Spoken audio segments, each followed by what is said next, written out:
1954 എത്തുമ്പോൾ മലയാള സിനിമയിലെ അടുത്ത വഴിത്തിരിവ് ഉണ്ടാകുന്നു. അതാണ് നീലക്കുയിൽ. ജീവിത ലക്ഷ്യമെന്ന് പറയുന്നത് സാഹിത്യം തന്നെയായിരുന്നു. പക്ഷേ ഈ പ്രീ ഡിഗ്രി പഠിക്കാൻ തുടങ്ങിയതോടുകൂടി തന്നെ സിനിമകൾ കാണുകയും സിനിമയിലേക്ക് ഒരു ചെറിയ ഷിഫ്റ്റ് വരികയും ചെയ്തു. എല്ലാവരും ചൊല്ലണം തുടങ്ങിയ ആ ഗാനങ്ങളൊക്കെ തന്നെ ഇപ്പോഴും അത് ആളുകൾക്കറിയാം. കായലരികത്ത് വലയെറിഞ്ഞ തുടങ്ങിയ ആ ഗാനങ്ങളൊക്കെ തന്നെ അതിൻ്റെ സവിശേഷത കൊണ്ടാണ് അതങ്ങനെ കാലത്തെ വെല്ലുവിളിച്ച് നിലനിൽക്കുന്നു. ചിലതൊക്കെ അദ്ദേഹം ആഗ്രഹിച്ചതിൽ കുറേയൊക്കെ സാക്ഷാത്കരിക്കാൻ കഴിഞ്ഞിട്ടുണ്ട്. അങ്ങനെ രാമു കാര്യട്ടും മലയാള സിനിമയിൽ തൻ്റേതായ മുദ്ര പതിപ്പിച്ചു. ഇതിനെ ഒരു തനതായ കലാരൂപമായിട്ട് അതുവരെ ആരും കണ്ടിട്ടില്ല. ഈ നീലക്കുയിൽ കഴിഞ്ഞും വർഷങ്ങളോളം വീണ്ടും അത് തന്നെയായിരുന്നു ചിന്താഗതി. എങ്കിലും സിനിമയിലും കലയാവാം എന്നൊരു ചിന്ത വരാൻ ഈ നീലക്കുയിൽ കാരണമായിട്ടുണ്ട്. സിനിമയുടെ കഥ എൻ്റെയും പരിപാടിയിലേക്ക് സ്വാഗതം. പ്രീ ഡിഗ്രി കഴിഞ്ഞപ്പോൾ ഞാൻ പിന്നെ സംസ്കൃത കോളേജിൽ തുടർന്നില്ല. കാരണം പിന്നെ എനിക്ക് മലയാളത്തിലേക്ക് പോകാനായിരുന്നു ആഗ്രഹം. അങ്ങനെ യൂണിവേഴ്സിറ്റി കോളേജിൽ ചേർന്നു. മലയാളം ഐച്ഛികമായിട്ടെടുത്തുകൊണ്ട് യൂണിവേഴ്സിറ്റി കോളേജിൽ ചേർന്നു. അവിടെ ചെന്നപ്പോഴുള്ള ഒരു ഏറ്റവും വലിയ സന്തോഷം എന്ന് പറയുന്നത് അവിടുത്തെ അധ്യാപകരെല്ലാം തന്നെ വളരെ പ്രസിദ്ധരായ സാഹിത്യകാരന്മാരായിരുന്നു. ഞങ്ങളുടെ ഡിപ്പാർട്ട്മെൻറ്റ് മേധാവി എന്ന് പറയുന്നത് എൻ കൃഷ്ണപിള്ള സാറ്. അദ്ദേഹം പണ്ഡിതനാണ്, മികച്ച നാടകകൃത്താണ്. ചിലരൊക്കെ അദ്ദേഹത്തെ കേരള ഇബ്സൺ എന്നാണ് പറയുന്നത്. അദ്ദേഹത്തിൻ്റെ നാടകങ്ങൾക്ക് ആ തരത്തിലുള്ള വളരെ പ്രാധാന്യമുണ്ട്. പിന്നെ മറ്റ് അധ്യാപകരുടെ കൂട്ടത്തിൽ ONV കുറുപ്പുണ്ട്, തിരുനെല്ലൂർ കരുണാകരനുണ്ട്. ഇങ്ങനെയുള്ള പ്രസിദ്ധരായ അധ്യാപകർ. ആ കൂട്ടത്തിൽ ഏതാനും നാളത്തെ ഇടവേളയ്ക്ക് ശേഷം എം കൃഷ്ണൻ നായർ സാർ അവിടെ എത്തുന്നു. അങ്ങനെ അദ്ദേഹം എന്നെ പ്രീ ഡിഗ്രിക്ക് മാത്രമല്ല BAയ്ക്കും പഠിപ്പിച്ചിട്ടുണ്ട്. പിന്നെ KM ഡാനിയൽ, അദ്ദേഹവും അവിടെ മലയാളത്തിൽ പഠിപ്പിക്കാനുണ്ടായിരുന്നു. പിന്നെ അവിടുത്തെ ടീച്ചർമാരിലെ സാഹിത്യകാരികൾ എന്ന് അറിയപ്പെട്ടിരുന്നില്ലെങ്കിലും വളരെയേറെ സഹൃദയരും പ്രസിദ്ധരുമായിരുന്നു നബീസ ഉമ്മാൾ, സുലോചന നായർ എന്നിവരൊക്കെ. അങ്ങനെ ഏറ്റവും നല്ല അധ്യാപകരായിരുന്നു. എങ്കിലും ഈ ക്ലാസ്സിൽ കയറാത്ത എൻ്റെ സ്വഭാവം അപ്പോഴും തുടർന്നു. അതിൻ്റെ കാരണം ഇവരുടെ ക്ലാസ്സുകൾ എനിക്ക് പിടിക്കാഞ്ഞിട്ടൊന്നുമല്ല, അതിൻ്റെ ഒരു അന്നത്തെ ഒരു പ്രശ്നമാണ്. അതായത് എൻ്റെ സഭാകമ്പത്തെക്കുറിച്ച് ഞാൻ പറഞ്ഞല്ലോ. അപ്പോൾ എനിക്ക് ഈ ക്ലാസ്സിൽ ഒരു ഇൻ്ററാക്ഷനൊന്നും സാധ്യമല്ല. അവർ പഠിപ്പിക്കുമ്പോൾ കേട്ടുകൊണ്ടിരിക്കും, അത്രയേ ഉള്ളൂ. എന്നോടൊന്നും ചോദിക്കാൻ പാടില്ല. ചോദിച്ചാൽ എണീറ്റ് നിന്ന് മറുപടി പറയാനൊക്കെ എനിക്ക് ഭയങ്കര വിഷമമാണ്. എന്നുവെച്ചാൽ അറിയാവുന്നുള്ള കാര്യങ്ങൾ പോലും വരുന്നില്ല. അതാണ് എൻ്റെ പ്രശ്നം. ഇത് കാരണം ഈ ചോദ്യങ്ങൾ ചോദിക്കും അല്ലെങ്കിൽ പാഠഭാഗങ്ങൾ വായിപ്പിക്കും എന്നുള്ളവരുടെ ക്ലാസ്സുകളിൽ കഴിയുന്നതും കയറാതെ നടന്നു. അങ്ങനെ എനിക്ക് ഒരുപാട് നല്ല ക്ലാസ്സുകളൊക്കെ നഷ്ടപ്പെട്ടിട്ടുണ്ട്. അതിൻ്റെ കാരണം ഈ ഒരു സഭാകമ്പം തന്നെയായിരുന്നു. അത് പിന്നീട് അതിനെ കുളഞ്ഞ് കളയാനായിട്ട് വളരെയേറെ എനിക്ക് മനസ്സിരുത്തേണ്ടി വന്നു. കാരണം അല്ലാതെ പറ്റില്ലല്ലോ. അന്ന് ചിലപ്പോൾ ഞാൻ ആലോചിച്ചിട്ടുണ്ട്, എന്തെങ്കിലും ഒരു അവാർഡ് കിട്ടുകയാണെങ്കിൽ അപ്പോൾ ഒരു മറുപടി പ്രസംഗമെങ്കിലും പറയേണ്ടി വരില്ലേ, ആ പ്രസംഗത്തിനെങ്കിലും ഉള്ളൊരു കഴിവ് വേണ്ടേ. അപ്പോൾ അതുകൊണ്ട് സംസാരിക്കണം എന്നുള്ള ഒരാഗ്രഹം ഉണ്ടായി. അപ്പം എൻ്റെ ജീവിത ലക്ഷ്യമെന്ന് പറയുന്നത് സാഹിത്യം തന്നെയായിരുന്നു. പക്ഷേ ഈ പ്രീ ഡിഗ്രി പഠിക്കാൻ തുടങ്ങിയതോടുകൂടി തന്നെ സിനിമകൾ കാണുകയും സിനിമയിലേക്ക് ഒരു ചെറിയ ഷിഫ്റ്റ് വരികയും ചെയ്തു. സാഹിത്യത്തെ വിട്ടിട്ടല്ല, പക്ഷേ സിനിമയിലൊരു താല്പര്യം, അതായത് സിനിമയെക്കുറിച്ച് പഠിക്കാൻ, നല്ല സിനിമ ഏതെന്ന് മനസ്സിലാക്കാൻ, സിനിമകൾ തമ്മിലുള്ള വ്യത്യാസം മനസ്സിലാക്കാൻ ഒക്കെയുള്ള ഒരു താല്പര്യവും കൂടി വരുന്നുണ്ട്. ഇതിനിടയ്ക്ക് രാഷ്ട്രീയത്തിലൊന്നും തീരെ താല്പര്യം തോന്നിയിട്ടില്ല. ഇപ്പോൾ ഈ കോളേജുകളിലൊക്കെ ഇലക്ഷൻ നടക്കുന്നുണ്ട്, വളരെ വാശിയേറിയ മത്സരമൊക്കെ നടക്കുന്നുണ്ട്. അതിലൊന്നും ഞാൻ പങ്കെടുത്തിട്ടില്ല. പ്രീ ഡിഗ്രിക്ക് പഠിക്കുമ്പം 1-ാം വർഷത്തിൽ മാത്രമാണ് ഒരു ഇലക്ഷനിൽ പങ്കെടുത്തത്. അപ്പോൾ അവിടെ ഇലക്ഷനിൽ ഞാൻ ഞാൻ മത്സരിക്കുമ്പോൾ എൻ്റെ വളരെ വലിയ ഒരു ക്ലാസ്സാണ്, അവിടുത്തെ ക്ലാസ് റെപ്രസെൻറ്റേറ്റീവായിട്ട് മത്സരിക്കുകയാണ്. മത്സരിക്കുമ്പോൾ KSUവിൻ്റെ കാൻഡിഡേറ്റ് ഉണ്ട്, SFI കാൻഡിഡേറ്റ് ഉണ്ട്. അന്ന് അതിൻ്റെയൊക്കെ പേരതൊന്നുമല്ല കേട്ടോ. അതിൻ്റെയൊക്കെ കാൻഡിഡേറ്റ്സ് ഉണ്ട്, കുറേ സ്വതന്ത്ര സ്ഥാനാർത്ഥികളുണ്ട്, സ്വതന്ത്രനായിട്ട് ഞാനുമുണ്ട്. അപ്പോൾ ഈ സ്വതന്ത്ര സ്ഥാനാർത്ഥിയായി നിന്ന എനിക്ക് ബഹുഭൂരിപക്ഷം വോട്ടുകൾ കിട്ടി. ഇപ്പോൾ ആലോചിക്കുമ്പോൾ വലിയ തമാശയായിട്ട് തോന്നുകയാണ്. അവിടുന്ന് മുന്നോട്ട് പോയിരുന്നെങ്കിൽ ഒരു രാഷ്ട്രീയ നേതാവാകാം എന്ന് തോന്നുന്നു. പക്ഷേ എനിക്കത് ആ രീതിയിൽ പ്രവർത്തിക്കാൻ കഴിയുമായിരുന്നു. ആദ്യം തന്നെ എനിക്ക് ഏറ്റവും മടുപ്പുണ്ടായത്, ഞങ്ങളൊരു അധ്യാപകന് സെൻഡ് ഓഫ് കൊടുക്കുമ്പോൾ അദ്ദേഹത്തിന് വേണ്ടി അദ്ദേഹത്തിന് വേണ്ടി ഒരു ഹാരം വാങ്ങണം, മറ്റു ചില സാധനങ്ങളൊക്കെ വാങ്ങണം. ഇതിനു വേണ്ടി ഒരു പിരിവൊക്കെ എടുത്ത് ചാലയിൽ പോയി. അപ്പോൾ എൻ്റെ കൂടെ 2-3-4 കുട്ടികളും ഉണ്ടായിരുന്നു. അവിടെ പോയി ഈ സാധനങ്ങളെല്ലാം വാങ്ങിക്കഴിഞ്ഞപ്പം കുറച്ച് രൂപ ബാക്കി വന്നു. അപ്പം ഞാനത് ഭദ്രമായിട്ട് തിരികെ കൊണ്ടുപോയി നമ്മുടെ ഫണ്ടിൽ അത് വയ്ക്കാമെന്ന് പറഞ്ഞതും ഇവരെല്ലാം കൂടെ എന്നോട് പറഞ്ഞു, നീ എന്തൊരു മണ്ടനാടാ എന്നാണ് എന്നോട് ചോദിച്ചത്. ആരെങ്കിലും ഈ പൈസയൊക്കെ തിരിച്ചു കൊടുക്കുമോ? അത് കണക്ക് വയ്ക്കണം, അത് ഇത്രയും രൂപയ്ക്കായെന്നുള്ള കണക്ക് പറയണം, എന്നിട്ട് നമുക്ക് മൃഷ്ടാന്നമായിട്ട് കാപ്പി കുടിച്ചിട്ട് പോകാം എന്ന് പറഞ്ഞ് എന്നെ ഒരു ഹോട്ടലിനകത്ത് പിടിച്ച് കയറ്റി എല്ലാവരും നന്നായിട്ട് കാപ്പിയൊക്കെ കുടിച്ചിട്ടാണ് പോകുന്നത്. പക്ഷേ എനിക്കതൊന്നും ഉറക്കം വന്നില്ല, മനസാക്ഷി കുത്ത് വല്ലാതെ ഉണ്ടായി. കാരണം ആ പൈസ ഞങ്ങൾ കാപ്പി കുടിക്കാൻ പാടില്ലായിരുന്നു എന്നുള്ളൊരു ചിന്ത വന്നു. അതുകൊണ്ട്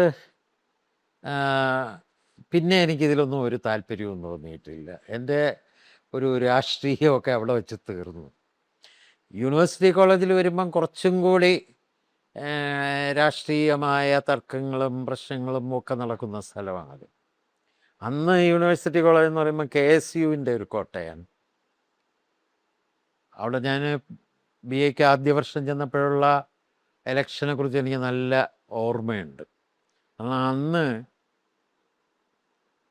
SFIയുടെ സ്പീക്കർ സ്ഥാനാർത്ഥി, അതായത് ചെയർമാൻ സ്ഥാനാർത്ഥി സുകുമാരൻ എന്നൊരാളായിരുന്നു.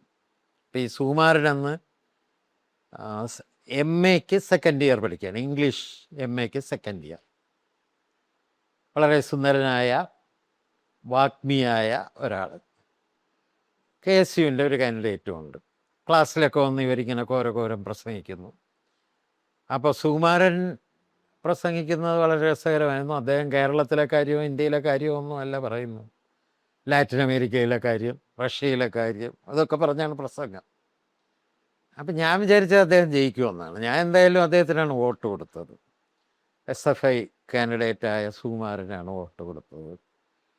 പക്ഷെ പരാജയപ്പെട്ടു. അന്ന് SFI ഒന്നും വിജയിക്കില്ല, അന്ന് KSU ആണ് യൂണിവേഴ്സിറ്റി കോളേജിൽ വിജയിക്കുന്നത്. പക്ഷെ സുകുമാരനെ ആ കോളേജിൽ നിന്നൊക്കെ ഇറങ്ങിയ ശേഷം വളരെ കാലം കഴിഞ്ഞിട്ടാണ് എനിക്ക് അടുപ്പം ഉണ്ടാകുന്നത് സിനിമാ നടൻ എന്നുള്ള നിലയിൽ. കോളേജിൽ നിന്ന് ഇറങ്ങി അദ്ദേഹം ഇംഗ്ലീഷ് അധ്യാപകനൊക്കെ ആയി, നാഗർകോവിൽ അധ്യാപകനായി. അതിനുശേഷം സിനിമാ രംഗത്ത് വന്നു, അധ്യാപക വൃത്തി ഉപേക്ഷിച്ചു. അപ്പോൾ നമ്മുടെ 2 നടന്മാർ ഈ നാഗർകോവിൽ കോളേജുകളിൽ അധ്യാപകരായിരുന്നിട്ടുണ്ട്. മധു ഈ നാഗർകോവിലെ ക്രിസ്ത്യൻ കോളേജിൽ അധ്യാപകനായിരുന്നു. സുകുമാരൻ നാഗർകോവിൽ ഹിന്ദു കോളേജിൽ അധ്യാപകനായിരുന്നു. അപ്പോൾ ഇവർ 2 പേരും, ഒരാൾ ഹിന്ദി ആയിരുന്നു, ഒരാൾ ഇംഗ്ലീഷായിരുന്നു. ഏതായാലും ആ അധ്യാപക വൃത്തിയൊക്കെ കഴിഞ്ഞിട്ടാണ് സുകുമാരൻ സിനിമയിലേക്ക് പോകുന്നതും അവിടെ വളരെ തിരക്കുള്ള നായക നടനായിട്ട് മാറുന്നതുമൊക്കെ. ഇങ്ങനെ ഈ BAക്ക് ഞാൻ അവിടെ ചേർന്നതോടുകൂടി ഈ സാഹിത്യ കലാരംഗങ്ങളിലുള്ള എൻ്റെ പഠനം കൂടുതൽ മുറുകി. അതായത് ക്ലാസ് റൂം പഠനം കുറവാണെങ്കിലും ധാരാളം വായനയും ചർച്ചകളും അതിന് പറ്റിയ ചില സുഹൃത്തുക്കളെ കിട്ടി.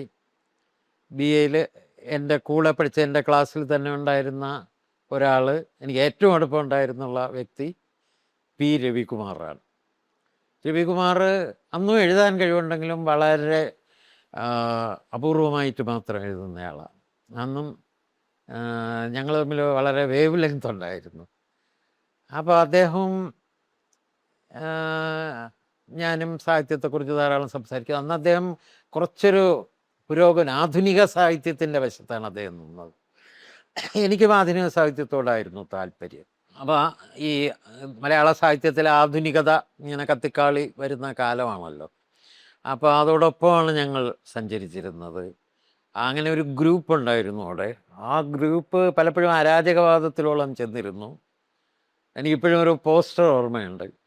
ഞങ്ങൾ അവിടെ യൂണിവേഴ്സിറ്റി ലൈബ്രറിയുടെ പുറകിലായിട്ട് ചുവരിൽ ഒരു പോസ്റ്റർ, കുറേ പുസ്തകങ്ങൾ ഇങ്ങനെ അടുക്കി വെച്ചിരിക്കുകയാണ്. അതിൻ്റെ എല്ലാ സ്പൈനിൽ ടോൾസ്റ്റോയ്, ദസ്തയേവ്സ്കി എന്നൊക്കെയുള്ള എഴുതിയിട്ടുണ്ട്.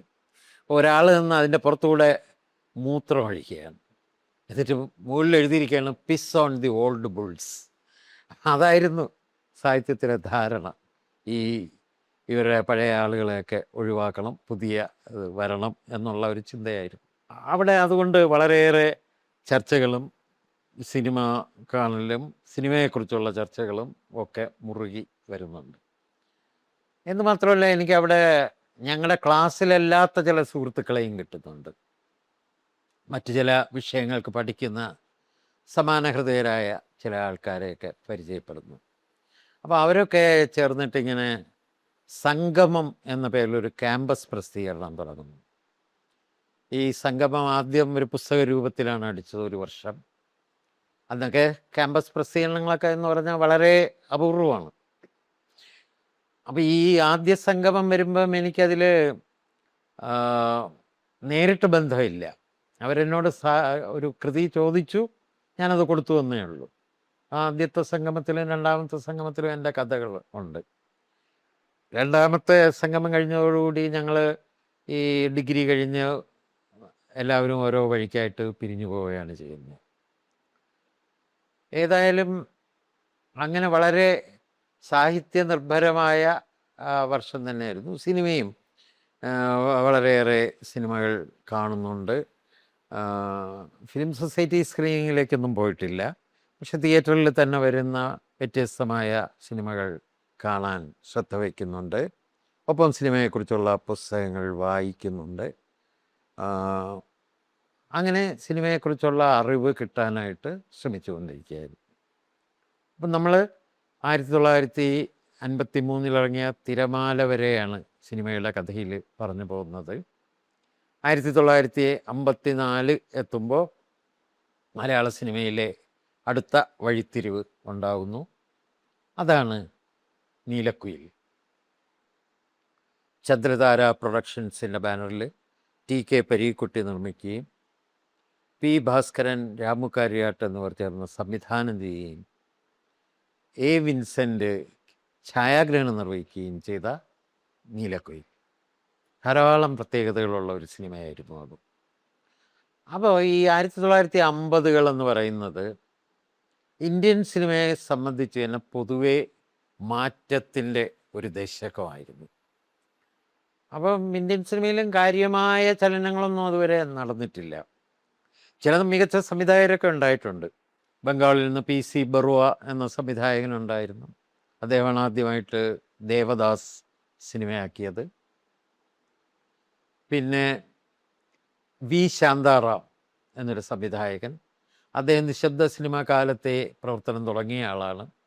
നിരന്തരമായി ചിത്രങ്ങൾ എടുത്തിട്ടുണ്ട് അദ്ദേഹം. അദ്ദേഹത്തിൻ്റെ ചിത്രങ്ങളൊക്കെ തന്നെ വളരെയേറെ പ്രസിദ്ധി നേടി, സാമ്പത്തിക വിജയം നേടി, ഒപ്പം കലാപരമായ പ്രശംസകളും നേടി. അദ്ദേഹത്തിൻ്റെ ചിത്രങ്ങൾ പല അവാർഡുകളും പല ബഹുമതികളും ഒക്കെ നേടിയവയാണ്. അപ്പോൾ ദോ ആംഖേ ബാരഹാത്ത് അദ്ദേഹത്തിൻ്റെ വളരെ പ്രസിദ്ധമായ സിനിമയാണ്. അതുപോലെ തന്നെ ഡോക്ടർ കോട്നിസ്കി, അമർ കഹാനി, ഇതൊക്കെ അദ്ദേഹത്തിൻ്റെ വളരെ പ്രസിദ്ധമായ സിനിമകളാണ്. എന്ന് മാത്രമല്ല അദ്ദേഹം സാധാരണ സിനിമാക്കാരിൽ നിന്ന് വ്യത്യസ്തമായിട്ട് കുറേയേറെ സാമൂഹ്യ ബന്ധങ്ങളെക്കുറിച്ചും പ്രശ്നങ്ങളെക്കുറിച്ചും ഒക്കെ കൈകാര്യം ചെയ്തിട്ടുള്ള ആളാണ്. ഉച്ചനീചത്വങ്ങളെക്കുറിച്ചും ഒക്കെ ശാന്താറാമിൻ്റെ പല പല സിനിമകളിൽ നമുക്ക് കാണാൻ കഴിയും. അപ്പോൾ അങ്ങനെ ശാന്താറാം ഒരിടത്ത്. പിന്നെ ബിമൽ റോയ് രംഗത്ത് വന്നിട്ടുണ്ട്. അദ്ദേഹവും തിരക്കേടില്ലാത്ത സിനിമകൾ നിർമ്മിക്കുകയാണ്. ഇതൊക്കെയായിരുന്നു ഇന്ത്യൻ സിനിമാ രംഗത്തിൻ്റെ ഒരു പ്രത്യേകത. അപ്പോൾ അങ്ങനെയുള്ള സിനിമകളുമൊക്കെ വരുന്ന സമയത്ത് ലോക സിനിമയിൽ പല ഭാഗങ്ങളിലും ഇൻ്റർനാഷണൽ ഫിലിം ഫെസ്റ്റിവലുകളൊക്കെ നടക്കുന്നുണ്ട്. എന്നാൽ ഇന്ത്യക്കും ഒരു ഇൻ്റർനാഷണൽ ഫിലിം ഫെസ്റ്റിവൽ ആയിക്കൂടെ എന്നൊരു തോന്നലുണ്ടാവുകയും അങ്ങനെ 1952 ആദ്യമായിട്ട് ഒരു ഇൻ്റർനാഷണൽ ഫിലിം ഫെസ്റ്റിവൽ ഇന്ത്യയിൽ വെച്ച് നടക്കുകയും ചെയ്യുന്നു. അപ്പോൾ ആ ഇൻ്റർനാഷണൽ ഫിലിം ഫെസ്റ്റിവൽ ഒരൊറ്റ സ്ഥലത്തല്ല, അത് ഡൽഹി, ബോംബെ, മദ്രാസ്, കൽക്കട്ട ഇങ്ങനെ 4 സ്ഥലങ്ങളിലായിട്ടാണ് ആ ഫിലിം ഫെസ്റ്റിവൽ നടന്നത്. അക്കാലത്ത് വലിയ ക്ലാസിക്കുകളൊക്കെ ഈ ഫെസ്റ്റിവലുണ്ടായിരുന്നു. ബൈസിക്കിൾ തീവ്സ്, റാഷോമോൺ തുടങ്ങിയ ചിത്രങ്ങളൊക്കെ ഈ ഫെസ്റ്റിവലിൽ ഉൾപ്പെട്ടിരുന്നു. അപ്പോൾ ആ ചിത്രങ്ങൾ കാണാനിടയായ സംവിധായകരിൽ വലിയ മാറ്റങ്ങൾ വന്നിട്ടുണ്ട്. അവർക്കൊക്കെ സിനിമയെക്കുറിച്ചുള്ള അവരുടെ ധാരണകളിൽ ചെറിയ തരത്തിൽ ചില ചിന്തകൾ ഉയർത്തിവിടാൻ അവർക്ക് സാധിച്ചിട്ടുണ്ട്. അതുകൊണ്ട് അന്നുവരെ സാധാരണ സിനിമകൾ നിർമ്മിച്ചിരുന്ന ബിമൽ റോയ് ഈ ഫെസ്റ്റിവലിൻ്റെ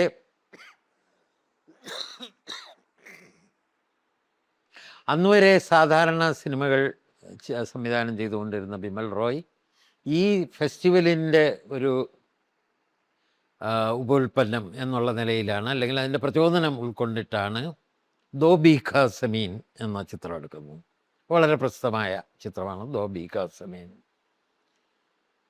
ആദ്യമായിട്ട് ഇന്ത്യയിൽ അങ്ങനെ ഒരു പാവപ്പെട്ട മനുഷ്യൻ്റെ മണ്ണിന് വേണ്ടിയുള്ള സമരം കാണിക്കുകയാണ്. അപ്പോൾ അത്തരം വിഷയങ്ങളാകാം എന്നൊരു ധാരണ വന്നു.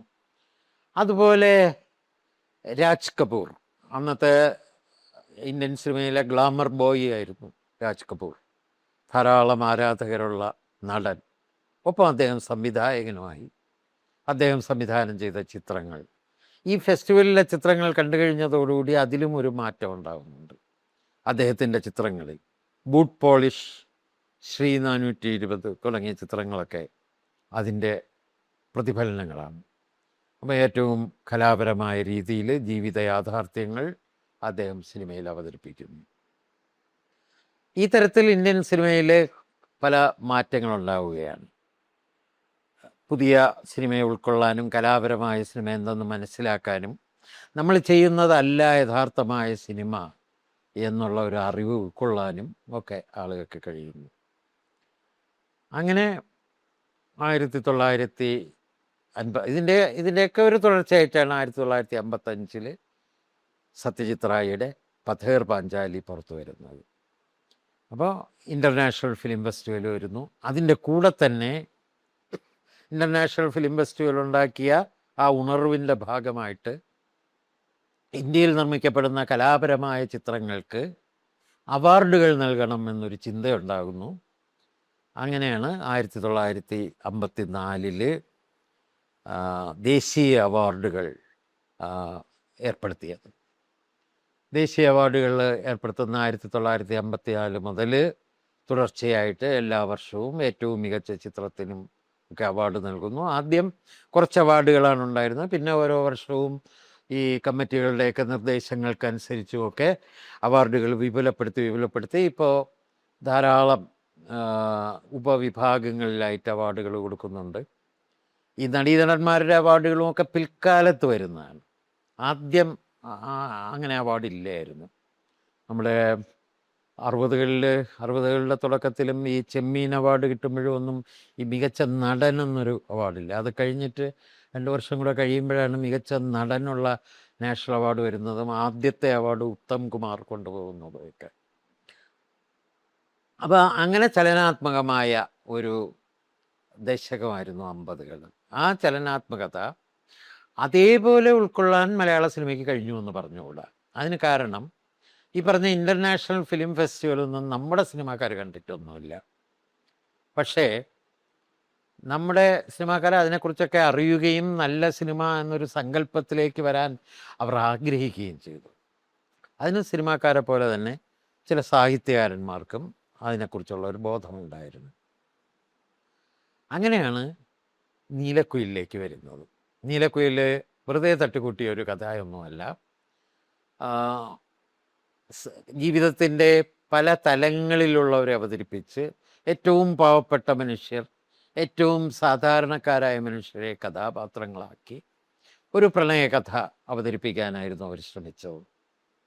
അപ്പം നീലക്കുയിൽ എന്ന ആ ചിത്രത്തിൽ അതിൻ്റെ നായകനായിട്ട് സത്യനെയാണ് കാസ്റ്റ് ചെയ്യുന്നത്. ആദ്യം രാമു കാര്യാട്ട് തന്നെ നായകനായിട്ട് ചെയ്യാനായിട്ട് ഒരു നിർദ്ദേശം ഉണ്ടായിരുന്നു. കാര്യാട്ട് നായകനാവുകയും അതിലെ പോസ്റ്റ്മാൻ ശങ്കരൻ നായരുടെ റോള് പി ഭാസ്കരനും.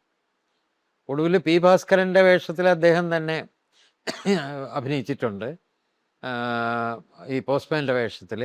പക്ഷേ കാര്യാട്ടിന് പകരം സത്യൻ മരിയാണ് ചെയ്തത്.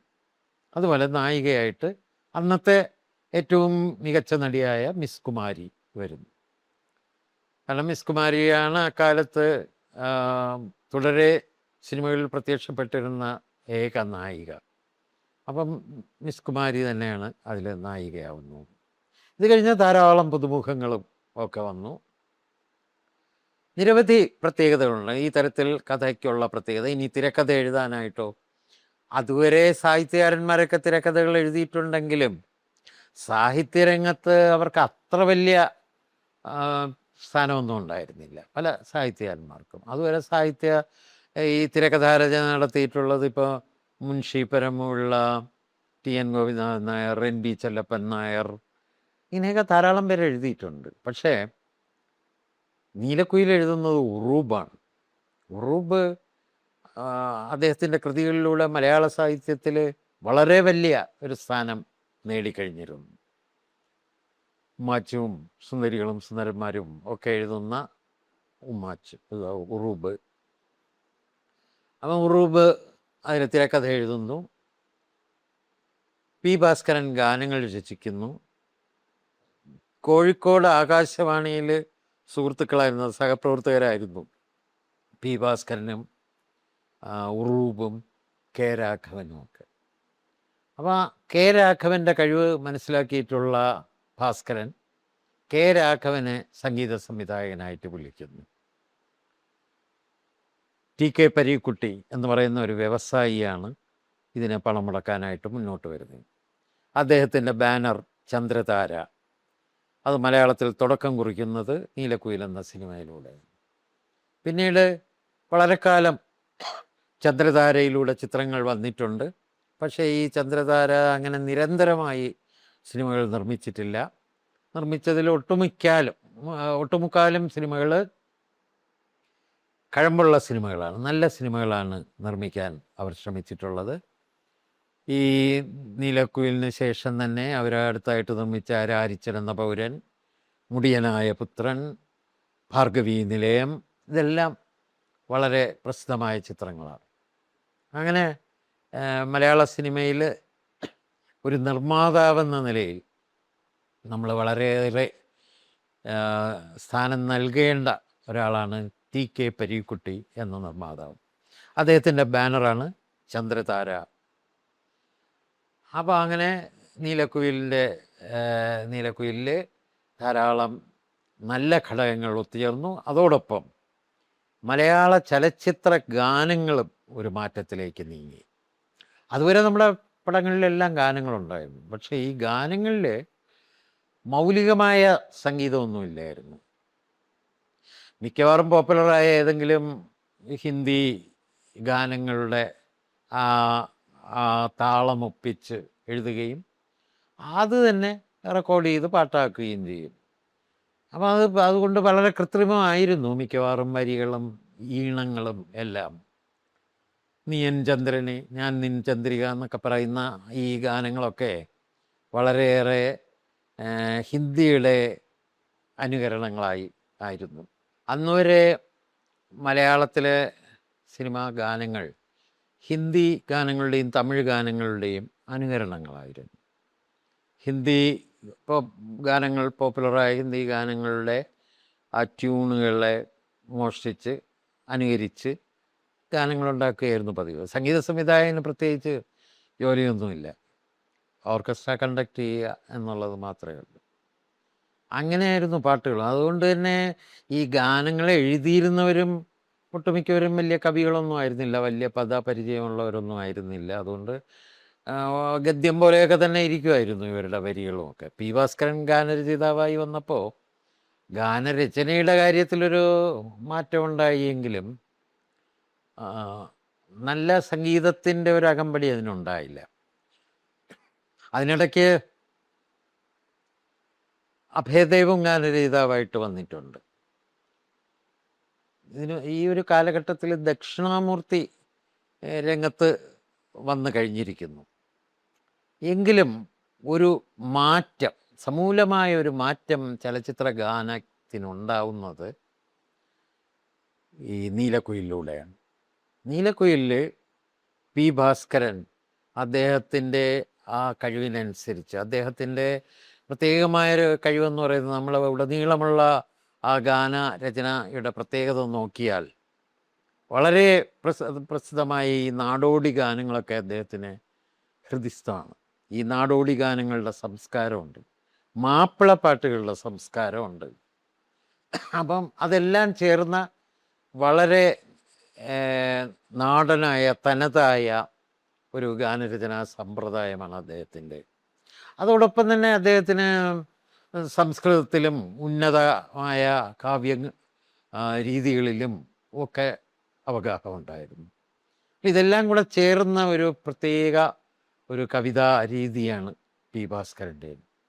അപ്പോൾ അതിനെ മറികടക്കാൻ അധികം പേർക്കും കഴിഞ്ഞിട്ടില്ല. ഇപ്പോൾ നമ്മൾ മലയാളത്തിലെ ഏറ്റവും പ്രശസ്തരായ ഗാനരചയിതാക്കളെയൊക്കെ നോക്കുകയാണെങ്കിൽ അവരൊക്കെ ഓരോരോ ശൈലിയാണുള്ളത്.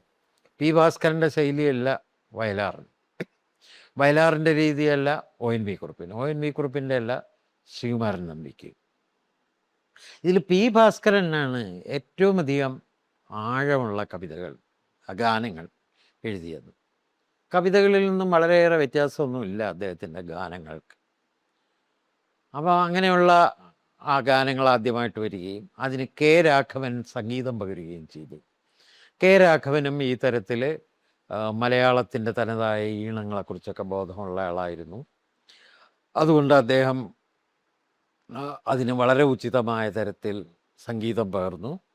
അങ്ങനെ ആ ഗാനങ്ങളൊക്കെ വളരെ ഹിറ്റുകളായി മാറി. ഇന്നും ജനങ്ങൾ ആ പാട്ടുകൾ മൂളുന്നുണ്ട്. ഇത്രയും കൊല്ലത്തിന് ശേഷവും 1954 പുറത്തിറങ്ങിയ ആ ചിത്രത്തിലെ ധാരാളം ഗാനങ്ങൾ, എല്ലാവരും ചൊല്ലണം തുടങ്ങിയ ആ ഗാനങ്ങളൊക്കെ തന്നെ ഇപ്പോഴും അത് ആളുകൾക്കറിയാം. കായലരികത്ത് വലയെറിഞ്ഞപ്പോൾ തുടങ്ങിയ ആ ഗാനങ്ങളൊക്കെ തന്നെ അതിൻ്റെ സവിശേഷത കൊണ്ടാണ് അതങ്ങനെ കാലത്തെ വെല്ലുവിളിച്ച് നിലനിൽക്കുന്നത്. അപ്പോൾ അങ്ങനെയുള്ള ഗാനങ്ങൾ, അഭിനയശൈലി, ഛായാഗ്രഹണത്തിലെ മികവ്, അതുവരെ ഉള്ള മലയാള സിനിമയുടെ ആ ഒരു ഛായാഗ്രഹണത്തിൽ നിന്നും എത്രയോ പുരോഗമനം പ്രാപിച്ചതായിരുന്നു നീലക്കുയിലെ. കാരണം വിൻസെൻ്റ് എന്ന ഈ ഛായാഗ്രാഹകൻ തമിഴിലെ ഏറ്റവും വലിയ ടെക്നീഷ്യൻസിനോടൊപ്പം പങ്കെടുത്തയാളാണ്. അവരിൽ നിന്നും ഒക്കെ പരിശീലനം നേടിയ ആളാണ്. സ്വന്തമായ കാഴ്ചപ്പാടുകളുമുള്ള വ്യക്തിയാണ്. ചന്ദ്രലേഖ എന്ന് പറയുന്ന വളരെ ഐതിഹാസികമായൊരു തമിഴ് സിനിമയുണ്ട്. ആ തമിഴ് സിനിമയുടെ ഛായാഗ്രാഹകരിൽ ഒരാളായിരുന്നു. പ്രധാന ഛായാഗ്രാഹകർ വേറെയുമുണ്ട്. അപ്പോൾ ഈ തരത്തിൽ അനുഭവങ്ങളിലൂടെയും പഠനങ്ങളിലൂടെയും ഛായാഗ്രഹണ രംഗത്ത് വന്നയാളാണ് വിൻസെൻ്റ്. മാത്രമല്ല അദ്ദേഹത്തിന് സിനിമയുടെ ദൃശ്യരൂപീകരണത്തെക്കുറിച്ച് നല്ല ധാരണയുണ്ടായിരുന്നു. അതുകൊണ്ടാണ് അദ്ദേഹം വളരെ പെട്ടെന്ന് തന്നെ സ്വന്തമായി സംവിധായകനായിട്ട് മാറുന്നത്. നീലക്കുയിൽ സാമാന്യ ജനങ്ങളെ വളരെയേറെ ആകർഷിച്ചു. അതോടൊപ്പം തന്നെ സിനിമ എന്ന് പറയുന്നത് കേവല വിനോദം മാത്രമല്ല, അതിലും കല ആകാമെന്നൊരു ധാരണ കൂടി വന്നു. കാരണം അതുവരെ നമ്മളെ നാട്ടിലെ സാഹിത്യകാരന്മാരായാലും സഹൃദയരായാലും ഒക്കെ കരുതിയിട്ടുള്ളത് ഈ സിനിമ എന്ന് പറയുന്ന വെറും ഒരു നേരം പോക്കാണ്. അത് ഒരിക്കലും സാഹിത്യം, ചിത്രകല, സംഗീതം എന്നൊക്കെ പറയുന്നത് പോലെയുള്ള ഒരു കലാരൂപം ആവില്ല എന്നുള്ളതായിരുന്നു. പിന്നെ ഈ എല്ലാ കലാരൂപങ്ങളുടെയും ഒരു ചേരുവ എന്ന നിലയ്ക്ക് ഇത് വരുന്നു. ആ തരത്തിലേ കണ്ടിട്ടുള്ളൂ. കഥ, നോവലിൻ്റെയും ചെറുകഥയുടെയും ഒക്കെ രീതിയിൽ അതിലൊരു കഥയുണ്ട്, നാടകത്തിൻ്റെ രീതിയിൽ സംഭാഷണമുണ്ട്, സംഗീതം വരുന്നുണ്ട്, പാട്ടുകൾ വരുന്നു. അങ്ങനെയല്ലാതെ അതിനെ ഒരു തനതായ കലാരൂപമായിട്ട് അതുവരെ ആരും കണ്ടിട്ടില്ല. ഈ നീലക്കുയിൽ കഴിഞ്ഞും വർഷങ്ങളോളം വീണ്ടും അത് തന്നെയായിരുന്നു ചിന്താഗതി. എങ്കിലും സിനിമയിലും കലയാവാം എന്നൊരു ചിന്ത വരാൻ ഈ നീലക്കുയിൽ കാരണമായിട്ടുണ്ട്. മലയാള സിനിമയ്ക്ക് അതൊരു മാറ്റത്തിൻ്റെ വഴി തെളിയിക്കുകയായിരുന്നു. ആ മാറ്റത്തിൻ്റെ വഴിയാണ് അടുത്ത വർഷമാകുമ്പോൾ ന്യൂസ് പേപ്പർ ബോയ് എന്ന സിനിമ വരുന്നത്. അപ്പം ഈ നീലക്കുയിലിൽ നിന്ന് ന്യൂസ് പേപ്പർ ബോയ്ക്കുള്ള ഒരു വ്യത്യസ്തത എന്താണെന്ന് വെച്ചാൽ, നീലക്കുയിൽ പോലെ പ്രൊഫഷണലുകൾ അണിയിച്ചൊരുക്കിയ സിനിമയല്ല ന്യൂസ് പേപ്പർ ബോയ്. അത് ചില ചെറുപ്പക്കാരുടെ ആഗ്രഹമായിരുന്നു. അതിന് ഒരു സിനിമ എടുക്കണം, ഒരു നല്ല സിനിമ എടുക്കണം എന്നുള്ള ആഗ്രഹത്തിൻ്റെ പുറത്ത് അവർ നിർമ്മിച്ചതാണ്. അപ്പോൾ അവരൊക്കെ തന്നെ സിനിമയിൽ ആദ്യമായിട്ട് വരുന്നവരുമായിരുന്നു. രാമദാസ് ആയാലും സുഹൃത്തുക്കളായാലും ഒക്കെ. സ്വല്പം പരിചയമുള്ള ഒരാളെ അവർക്ക് കിട്ടിയത് നാഗവള്ളി RS കുറുപ്പാണ്. അപ്പോൾ അദ്ദേഹം തന്നെ അതിലൊരു പ്രധാന റോൾ അഭിനയിച്ചിട്ടുമുണ്ട്. അപ്പോൾ ഒരു ചെറിയ കുട്ടിയാണ് അതിലെ നായകൻ. ന്യൂസ് പേപ്പർ ബോയ് പാട്ടുമൊക്കെ ഉണ്ട്. പക്ഷേ നമ്മൾ കാണുന്ന സാധാരണ റിയലിസ്റ്റിക് സിനിമയുടെ ഒരു രീതിയിലാണ് അത് ചെയ്തിരിക്കുന്നത്. അല്ലാതെ ഈ വളരെ കാലം അത് പറഞ്ഞിരുന്ന ഒരു ന്യൂ റിയലിസ്റ്റ് സിനിമ എന്നൊന്നും പറയാൻ കഴിയില്ലെങ്കിലും തീർച്ചയായും നല്ല സിനിമയുടെ വഴിത്താരയിൽ വന്ന ഒരു സിനിമയായിരുന്നു അത്. നീലക്കുയിലിൽ നിന്ന് മുന്നോട്ട് പോകാനുള്ള ഒരു പ്രവണത അത് പ്രദർശിപ്പിക്കുകയും ചെയ്തു. ഇത് കഴിഞ്ഞ് ഈ നീലക്കുയിലിൻ്റെ സംവിധായകർ രണ്ടുപേരും അവരവരുടേതായ മാർഗങ്ങളിലേക്ക് നീങ്ങി. രണ്ടുപേരും പിന്നീട് ഒന്നിച്ച് സിനിമ ചെയ്തിട്ടില്ല. പിന്നെ ഈ രണ്ടുപേരിൽ പി ഭാസ്കരനാണ് ഏറ്റവും കൂടുതൽ സിനിമകൾ ചെയ്തത്. അദ്ദേഹം സിനിമയിലെ ഗാനരചയിതാവെന്ന നിലയിൽ വളരെ തിരക്കുള്ള ആളായിരുന്നു. അതോടൊപ്പം തന്നെ അദ്ദേഹം സംവിധായകൻ എന്ന നിലയിലും നിരന്തരമായി സിനിമകൾ ചെയ്തു, സിനിമകൾ നിർമ്മിച്ചു. അങ്ങനെ സിനിമയുടെ സമസ്ത മേഖലകളിലും അദ്ദേഹം വ്യാപരിച്ചു. പക്ഷേ രാമു കാര്യാട്ട് അദ്ദേഹം വളരെ അപൂർവമായി മാത്രം ചിത്രങ്ങൾ നിർമ്മിച്ചു. നിർമ്മിക്കുന്ന ചിത്രങ്ങൾക്ക് പ്രത്യേകതയുണ്ടാകണമെന്ന് ശഠിച്ചു. അത് കഴിയുന്നതും വലിയ ബഡ്ജറ്റിലൊക്കെ ചിത്രങ്ങൾ ചെയ്യാൻ ആഗ്രഹിച്ചു. ചിലതൊക്കെ അദ്ദേഹം ആഗ്രഹിച്ചതിൽ കുറേയൊക്കെ സാക്ഷാത്കരിക്കാൻ കഴിഞ്ഞിട്ടുണ്ട്. അങ്ങനെ രാമു കാര്യാട്ടും മലയാള സിനിമയിൽ തൻ്റേതായ മുദ്ര പതിപ്പിച്ചു. പി ഭാസ്കരൻ ആണ് നീലക്കുയിൽ കഴിഞ്ഞിട്ട് ആദ്യം ചിത്രം ചെയ്തത്. അദ്ദേഹത്തിൻ്റെ അടുത്ത ചിത്രം രാരിച്ചൻ എന്ന പൗരൻ എന്ന സിനിമയായിരുന്നു. നമ്മൾ പി ഭാസ്കരൻ്റെ മുഴുവൻ സിനിമകളും എടുത്താൽ അദ്ദേഹത്തിൻ്റെ ഏറ്റവും കലാഗുണമുള്ള സിനിമകളിലൊന്നാണ് ഈ രാരിച്ചൻ എന്ന പൗരൻ. നീലക്കുയിലിൽ നിന്ന് വ്യത്യസ്തമായി പുതുമുഖങ്ങളെയാണ് അതിൽ അഭിനയിപ്പിച്ചത്. അക്കാലത്ത് കോഴിക്കോടൻ നാടകവേദിയിലുണ്ടായിരുന്ന അറിയപ്പെടുന്ന പല നടന്മാരുമാണ്, നടന്മാരാണ് ഇതിൽ ആർട്ടിസ്റ്റുകളായിട്ട് വരുന്നത്. ചന്ദ്രധാര തന്നെയാണ്, TK പരീക്കുട്ടി തന്നെയാണ് അത് നിർമ്മിച്ചിരിക്കുന്നത്. ഉറൂബ് തന്നെയാണ് അതിൻ്റെ തിരക്കഥ എഴുതിയിരിക്കുന്നത്. അപ്പോൾ ഈ രാരിച്ചൻ എന്ന പൗരൻ്റെ ഒരു പ്രത്യേകത, അതിലും ഒരു കുട്ടിയാണ് നായകൻ. ഈ കുട്ടിയാണ് നായകൻ എന്നുള്ളതിനുപരിയായിട്ട് ആ കുട്ടി സമൂഹത്തിൻ്റെ കുറ്റങ്ങൾക്ക്, തെറ്റുകൾക്ക് ഒക്കെ മാപ്പുസാക്ഷിയാകേണ്ടി വരുന്നു എന്നുള്ളതാണ് അവതരിപ്പിച്ചിരിക്കുന്നത്. അങ്ങനെ കുട്ടിയായിരിക്കുമ്പോൾ തന്നെ ആ നാട്ടിലൊരു വലിയ പൗരൻ എന്നുള്ള നിലയിലാണ് അവൻ ഇതിൽ അസ്തിത്വം നേടുന്നത്. രാരിച്ചൻ എന്ന പൗരൻ എന്നുള്ള ആ ഒരു ശീർഷകത്തിൽ തന്നെയുണ്ട് അതിൻ്റെ അതിൻ്റെ വ്യംഗ്യങ്ങൾ. അപ്പോൾ ആ തരത്തിൽ വളരെയേറെ ജീവിതഗന്ധിയായ ഒരു ചിത്രം എന്നുള്ള നിലയ്ക്ക് ശ്രദ്ധേയമായിരുന്നു രാരിച്ചൻ എന്ന പൗരൻ. പക്ഷേ അത് വേണ്ടത്ര വിജയിച്ചില്ല. പുതുമുഖങ്ങളാണ്, നീലക്കുയിലിനൊന്നും വിജയമുണ്ടായില്ല. അതുകൊണ്ട് തന്നെ ചന്ദ്രതാര അടുത്ത് വിജയിക്കുന്ന ഒരു സിനിമ വേണം എന്നുള്ള ആഗ്രഹം തൃപ്തിപ്പെടുത്താനായിട്ട് ആദ്യമായിട്ടൊരു കോമഡി ചിത്രം മലയാളത്തിലുണ്ടാകുന്നു.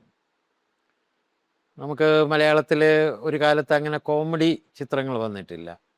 കോമഡി അതിൽ മിക്സ് ചെയ്യുന്നു എന്നുള്ളതേ ഉള്ളൂ. എല്ലാ ചിത്രങ്ങളിലും ഉണ്ടാവും ഹാസ്യരംഗങ്ങൾ, അല്ലാതെ ഹാസ്യത്തിന് മാത്രമായി സിനിമ ഉണ്ടായിരുന്നില്ല. അതുപോലെ ഈ ഹാസ്യരംഗങ്ങൾ ചെയ്യാൻ ഹാസ്യ നടന്മാരും എന്നുള്ളൊരു രീതിയായിരുന്നല്ലോ. അതിൽ നിന്ന് വ്യത്യസ്തമായിട്ട് കുറേയേറെ അതിൻ്റെ ഒരു പ്രമേയത്തിൽ തന്നെ ഒരു കോമഡി വരുന്ന ഒരു സിനിമയായിരുന്നു നായർ പിടിച്ച പുലിവാല്. അതിൽ സത്യൻ തന്നെ നായകനായി അങ്ങനെ വളരെ ജനപ്രീതി നേടിയ ഒരു സിനിമയായിട്ട് മാറി. സാമ്പത്തികമായിട്ട് വളരെയേറെ വിജയിച്ചു ആ സിനിമ. എങ്കിലും അതൊരു കലാപരമായ സിനിമ എന്ന് നമുക്ക് പറയാൻ കഴിയില്ല. അപ്പം ഈ സന്ദർഭത്തിൽ രാമു കാര്യാട്ട് അദ്ദേഹം ഒരു പരാജയപ്പെട്ട സിനിമ മിന്നാമിനുങ്ങ് എന്ന പേരിലെടുത്തു. അത് വേറൊരു പ്രൊഡ്യൂസറായിരുന്നു. പക്ഷെ നല്ല സിനിമ ചെയ്യുന്നതിന് വേണ്ടി അദ്ദേഹം വീണ്ടും ചന്ദ്രതാരയിലേക്ക് വന്നു. അങ്ങനെ 1961 ചന്ദ്രതാരയുടെ മുടിയനായ പുത്രൻ എന്ന സിനിമ പുറത്തിറങ്ങി. തോപ്പിൽ ഭാസിയുടെ ജനപ്രീതി നേടിയ ഒരു നാടകത്തിൻ്റെ ചലച്ചിത്രാവിഷ്കരണമായിരുന്നു അത്. അതിനു മുമ്പ് തന്നെ നാടകങ്ങൾ മലയാള സിനിമയിൽ വന്നിട്ടുണ്ട്. നമ്മൾ കണ്ടു തിക്കുറിശ്ശിയുടെ സ്ത്രീ എന്ന നാടകം സിനിമയിൽ അവതരിപ്പിക്കപ്പെട്ടത്. എന്നാൽ ഏറ്റവും അധികം സാമൂഹ്യ പ്രസക്തിയുള്ള ഒരു നാടകമെന്നുള്ള നിലയിലാണ് മുടിയനായ പുത്രൻ്റെ പ്രാധാന്യം. പ്രത്യേകിച്ചും രാമു കാര്യാട്ടും ഈ നാടകകാരനായ തോപ്പിൽ ഭാസിയെ പോലെ പുരോഗമന സാഹിത്യവുമായിട്ട് ബന്ധമുള്ള ആളായിരുന്നു. അവരൊക്കെ പുരോഗമന കാഴ്ചപ്പാട് പുലർത്തിയിരുന്നവരായിരുന്നു. അതെല്ലാം ഈ മുടിയനായ പുത്രൻ എന്ന സിനിമയിൽ പ്രതിഫലിക്കുന്നുണ്ട്. രാമു കാര്യാട്ടിനെ സംബന്ധിച്ചിടത്തോളം അദ്ദേഹം എടുത്ത ചിത്രങ്ങളിൽ പ്രധാനപ്പെട്ട ഒന്ന് തന്നെയാണ് മുടിയനായ പുത്രൻ. അതിനും അദ്ദേഹത്തിന് മികച്ച മലയാള ചിത്രത്തിനുള്ള ദേശീയ അവാർഡ് ലഭിക്കുകയുണ്ടായി. എന്ന് മാത്രമല്ല, സത്യൻ എന്ന നടൻ്റെ ഒരു പുതിയ ഘട്ടത്തിലേക്കുള്ള വളർച്ചയെ കുറിക്കുന്ന സിനിമ കൂടെയാണത്. സത്യൻ 1952 ആദ്യമായിട്ട് അഭിനയിച്ചു. 54 നീലക്കുയിലും അദ്ദേഹം നന്നായിട്ട് അഭിനയിക്കുന്നുണ്ട്. പിന്നീട് പല ചിത്രങ്ങളിലും അദ്ദേഹം വരുന്നുണ്ട്. പക്ഷേ അദ്ദേഹത്തിലെ ആ ഒരു അഭിനേതാവിനെ ഏറ്റവും മികച്ച രീതിയിൽ ആദ്യമായി പുറത്തു കൊണ്ടുവരുന്നത് മുടിയനായ പുത്രനാണ്. സത്യൻ എന്ന നടൻ്റെ കഴിവുകൾ എന്താണെന്ന് മലയാള സിനിമാ പ്രേക്ഷകർ ആദ്യമായി തിരിച്ചറിയുന്നതും മുടിയനായ പുത്രനിലാണ്.